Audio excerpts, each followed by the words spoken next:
E Retrato Falado volta apresentando esse texto, que é um texto importante. O Juca veio preparado aqui para esse programa. André, o nível dos reservatórios do Nordeste é considerado crítico. Isso é notícia de agora. Pergunto a você, vamos esperar mais o quê? Essa questão de níveis de reservatório, ela está muito relacionada à sazonalidade, né? A gente teve, a questão nordestina, eu não tenho conhecimento lá, mas a gente teve agora, em 2014, 2015, 2016, essa mesma situação aqui, no nosso Sudeste. São Paulo, Rio e Exatamente, dentro da bacia hidrográfica do Paraíba do Sul, por exemplo, né? Tanto é que após essa grande crise hídrica de 2014, 15, 16, o São Paulo tomou uma decisão de pegar a água da bacia do Paraíba do Sul e transpô-la para a bacia que abastece a cidade de São Paulo. Ou seja, então essa questão de crise hídrica para abastecimento é uma questão recorrente quando os níveis quando você tem uma situação de seca. Tem que abastecer a cidade. Você tem uma situação de seca e esses reservatórios eles têm uma utilização para diversos fins, mas destacam-se dois.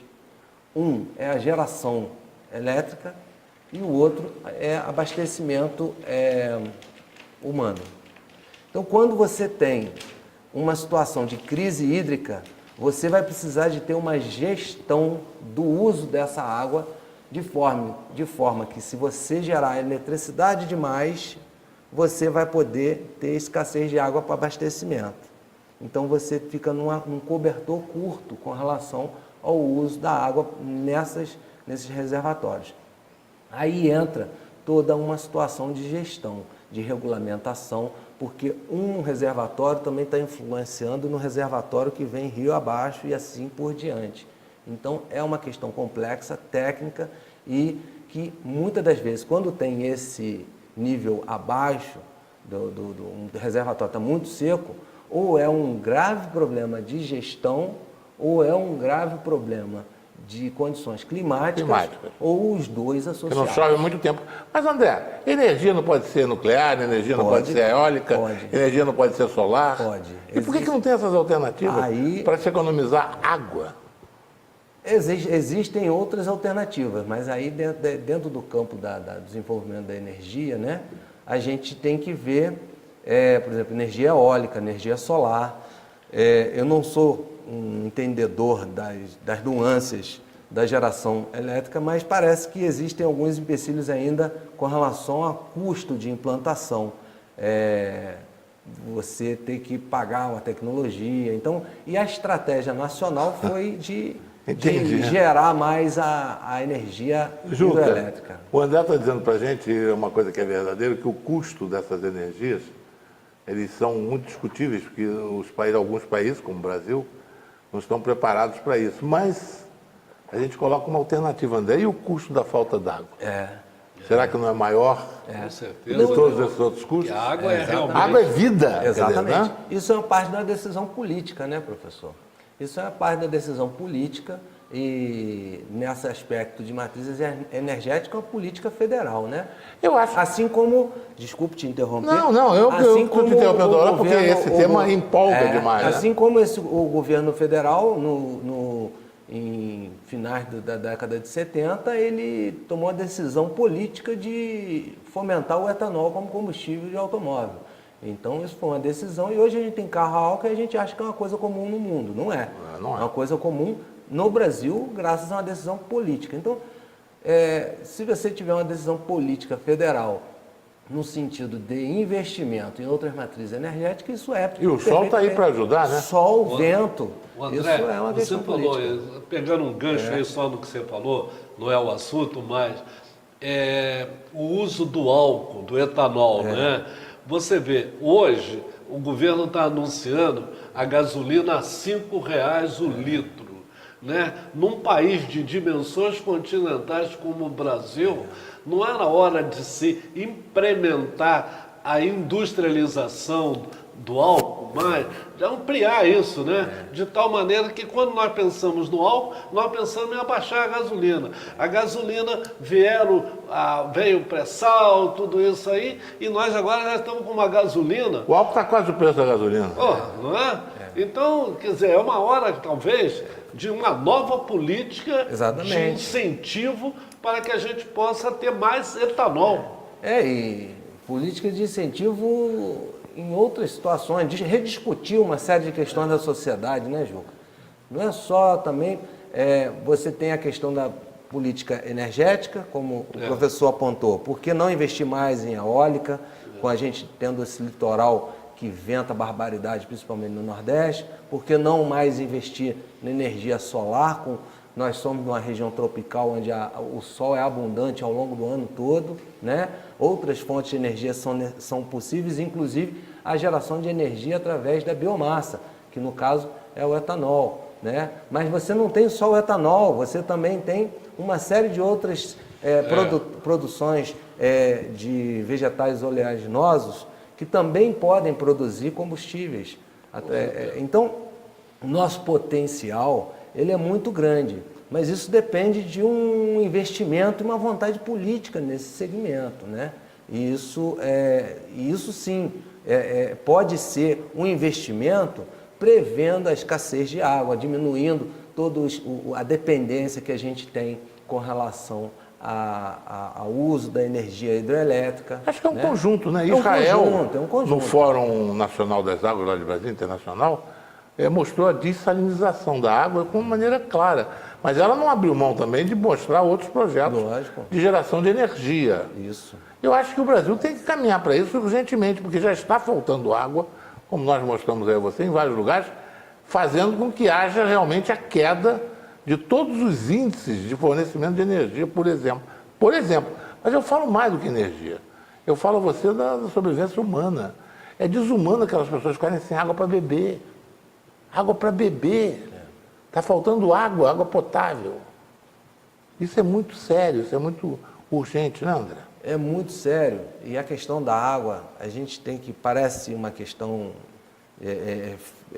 filosófica, mas não é uma questão filosófica. A água é a vida. Se você não tiver a água, você não vai ter vida. Você não vai ter vida na sua plenitude, você não vai ter saúde, você não vai ter o ambiente saudável. Quando o ambiente não está saudável, o homem que vive nesse ambiente também não tem condições de ficar saudável, porque ele vive no ambiente. Isso não é filosofia, isso é a realidade. Se você vive num ambiente poluído, se você vive num ambiente deteriorado, você vai ter a sua saúde comprometida. Se você vive num ambiente preservado, um ambiente íntegro, você vai ter condições da sua saúde gozar de sua plenitude. Então, não é uma questão filosófica, é uma questão real. É só parar para analisar e é real. E a água, ela é a fonte de vida do ambiente. Se você deteriorar a água, essa água ela permeia tudo, ela permeia o solo, ela entra nos vegetais, ela vai se evaporar, ela está presente em todos os aspectos do ambiente. André, nas cabeceiras dos rios, estão reflorestando depois dessa devastação aí? Eu, particularmente, professor, eu não vejo nenhum...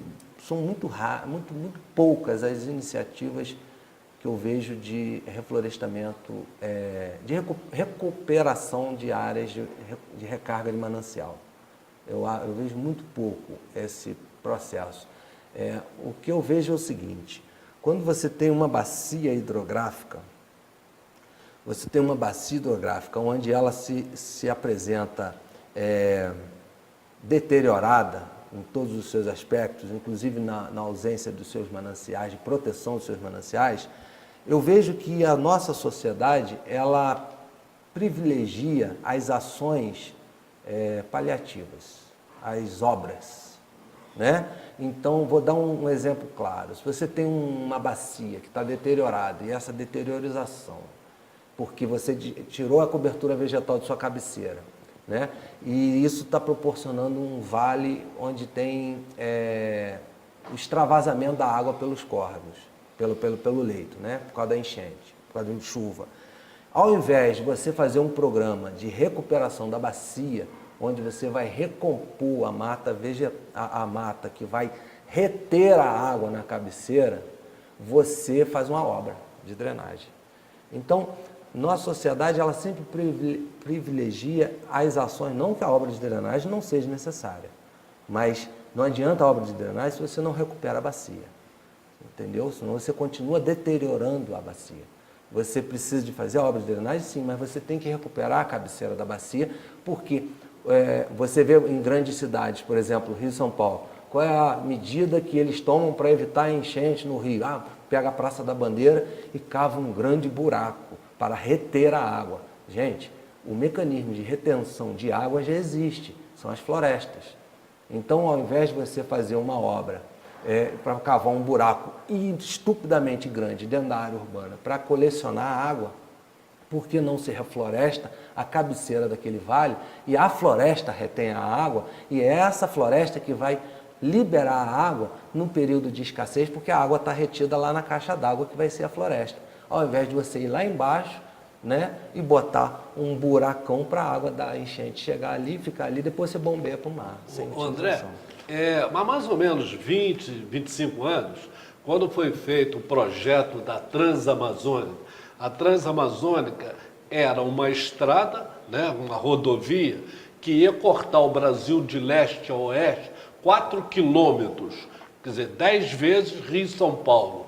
E no projeto da Transamazônica, tinha um projeto também de transposição de alguns rios, não só o Amazonas em si, mas dos afluentes, o Madeira, o Rio Negro, o próprio Tocantins, em direção ao Nordeste, de tal maneira que pudesse irrigar boa parte do Maranhão, daquela região.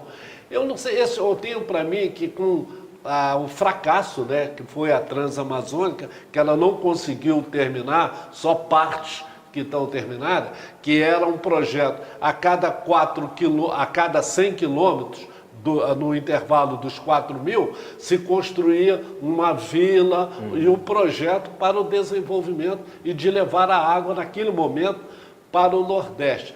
Eu te pergunto, o Rio São Francisco, eles já terminaram a transposição dele? Porque a gente está vendo aí nos jornais que a seca desse período agora no Nordeste é uma das mais intensas, né? Por isso que eu estou te perguntando se já terminou essa transposição e se ela teve êxito. Ô Juca, essa questão das bacias hidrográficas do Brasil, né, como a bacia do São Francisco, eu não tenho tanto domínio. O que eu sei é de estar trabalhando dentro da área, né, junto ao Comitê de Bacia Hidrográfica, a gente acaba sabendo. Mas o que eu sei não é nada mais, nada menos do que a gente acompanha nos jornais. Então, onde eu sei, a transposição teve a sua inauguração. Agora, se o projeto todo foi executado, ou se foi uma parte do projeto que foi executado e o resto ainda carece, eu não sei te informar sobre essas questões. Porque ele é tão importante, né? Porque você vê, o Rio São Francisco, ele nasce na Serra da Canastra, em Minas, caminha para a Bahia, para aquela região, divide lá, né, em Alagoas, Sergipe, naquela, e chamado até o Rio da Integridade Nacional. Integração nacional, né? Porque ele pega a importância dele, vários né? estados.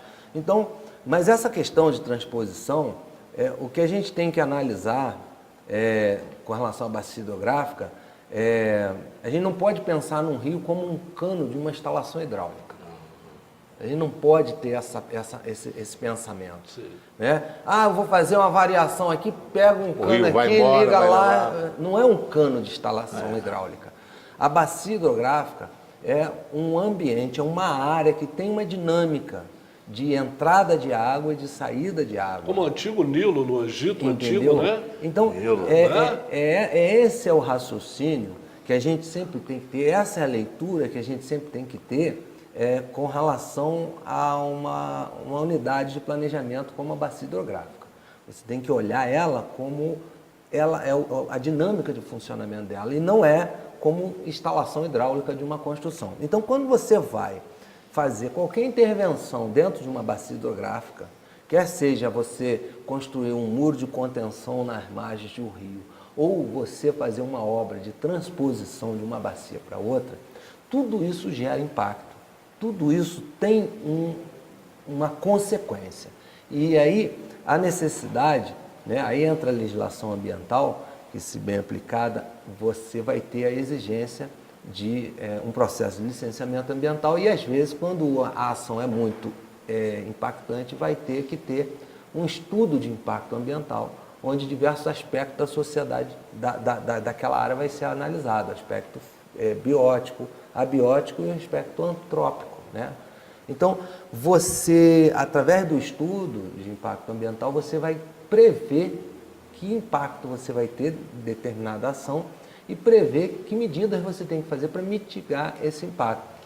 Um exemplo de como as coisas estão integradas, e acho que o filme apresenta isso muito bem, que uma ação num ponto na bacia, ele inevitavelmente vai promover uma consequência, às vezes, em outro ponto da bacia, onde você nem está vendo, né? A gente consegue ver isso com muita clareza no assoreamento que está no Paraíba do Sul, e o filme consegue apresentar isso muito bem. Mas um exemplo de como você tem essas questões é que a questão do desenvolvimento da nossa sociedade, ela tem fases, né? Tem fases onde o desenvolvimento ele é mais cartesiano, como foi a fase do período do regime militar, né? Vamos traçar uma reta aqui na Amazônia e vamos botar uma pista e de tanto, tudo planejado ali cartesianamente, mas alguns fatores às vezes não foram levados em consideração, fatores ecológicos, fatores geográficos, fatores climatológicos, e que às vezes aquela previsão linear, ela foi por água abaixo, porque a visão da época não permitia ver toda a complexidade da questão. Então, a gente tem na bacia hidrográfica do Paraíba do Sul uma transposição que acontece ali na região do Médio Paraíba, que você retira 3/4 do volume de água do Paraíba do Sul. Ou seja, 3/4 do volume de água do Paraíba do Sul é retirado do Paraíba do Sul, passam pela serra e despejam ele em outra bacia hidrográfica, que é a bacia hidrográfica do Guandu. Para quê? Hoje, inicialmente foi implantada essa transposição para fins de geração de eletricidade. Hoje, essa transposição ela tem a sua grande importância para o abastecimento público da cidade do Rio de Janeiro, né? Tanto é que você tem lá a maior estação de tratamento de água do mundo, que é a SEDAI. Que é a SEDAI que faz atendimento lá do Guandu. Vamos fazer mais um intervalo e nós voltamos já falando sobre água com o querido André Boremax aqui com a gente em Retrato Falado. Até já.